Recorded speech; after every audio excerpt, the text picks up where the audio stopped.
होय चालले काय तुम्ही? संदीप जरा पहिल्यापेक्षा जरा शांत झालाय ना?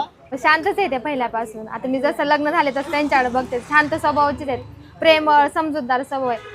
नाही दिसतंय दिसतंय. आता कुठं लग्नात जरी गेलं तरी 4 पाहुणे रावळे मला बोलत आहेत की तुझा नवरा लय शांत आहे, प्रेमळ स्वभावाचा आहे. कुठं अजून दुसरीकडे कुठे गेलं की लगेच सांगत नाव घेते सगळे. का तुम्ही त्रास देता? नाही मी त्रास देत काहीच. खरं काय? आणि त्रास दिला तरी ते मला समजून घेतात. हा का? माझी आजी सुद्धा त्यांचं जास्त करून नाव घेते. आजी सुद्धा म्हणते माझं नाच जावं एकदम भारी भेटला म्हणून. शाळेत असताना भेळ बनवायचा आमच्यासाठी, आता काय काय बनवतो?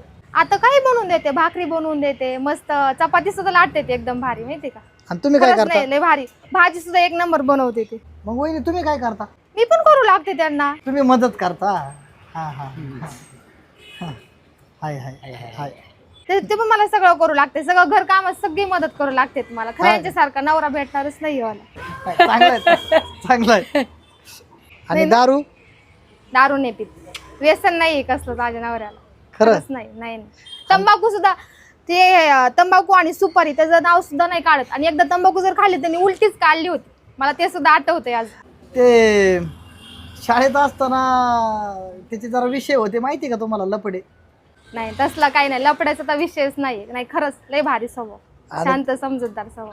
बर बर बर बर बर बरं बरं. काळजी घे संदीप. निघतो. हा चला. ते राहिलं. म्हटलं होतं काही नको करू, गेला गुतला बिचारा.